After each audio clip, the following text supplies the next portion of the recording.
Public Bible Study, Genesis chapter 21. The birth of Isaac. Now the Lord attended to Sarah as he had said, and the Lord did for Sarah what he had promised. So Sarah conceived and bore a son to Abraham in his old age, at the very time God had promised. And Abraham gave the name Isaac to his son Sarah born to him. And Abraham gave the name Isaac to the son Sarah bore to him. When his son Isaac was 8 days old, Abraham circumcised him, as God had commanded him. Abraham was 100 years old when his son Isaac was born to him. Then Sarah said, God has made me laugh, and everyone who hears of this will laugh with me. She added, who would have told Abraham that Sarah would nurse children? Yet I have borne him a son in his old age. So the child grew and was weaned, and Abraham held a great feast on the day Isaac was weaned. Sarah turns against Hagar. But Sarah saw that the son whom Hagar the Egyptian had borne to Abraham was mocking her son. And she said to Abraham, expel the slave woman and her son, for the slave woman's son will never share in the inheritance with my son Isaac. Now this matter distressed Abraham greatly, because it concerned his son Ishmael. But God said to Abraham, do not be distressed about the boy and your maidservant. Listen to everything that Sarah tells you, for through Isaac your offspring will be reckoned. But I will also make a nation of the slave woman's son, because he is your offspring. Early in the morning, Abraham got up, took bread and a skin of water, put them on Hagar's shoulders, and sent her away with the boy.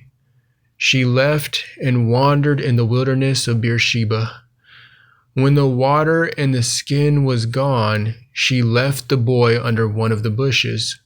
Then she went off and sat down nearby, about a bow shot away, for she said, I cannot bear to watch the boy die. And as she sat nearby, she lifted up her voice and wept. Then God heard the voice of the boy, and the angel of God called to Hagar from heaven, what is wrong, Hagar? Do not be afraid, for God has heard the voice of the boy where he lies. Get up, lift up the boy, and take him by the hand, for I will make him into a great nation. Then God opened her eyes, and she saw a well of water. So she went and filled the skin with water, and gave the boy a drink. And God was with the boy, and he grew up, and settled in the wilderness, and became a great archer.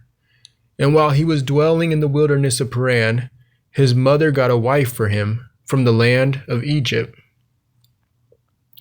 The covenant at Beersheba.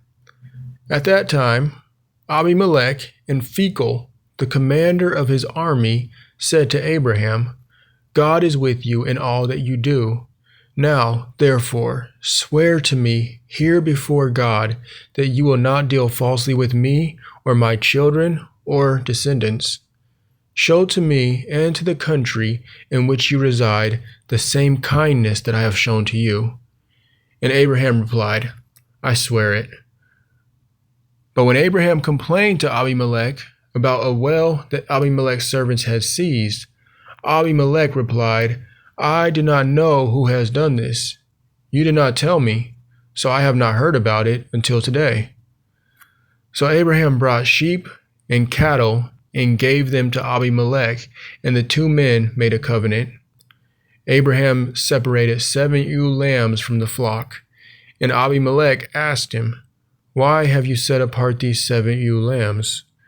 He replied, you are to accept the 7 ewe lambs from my hand as my witness that I dug this well.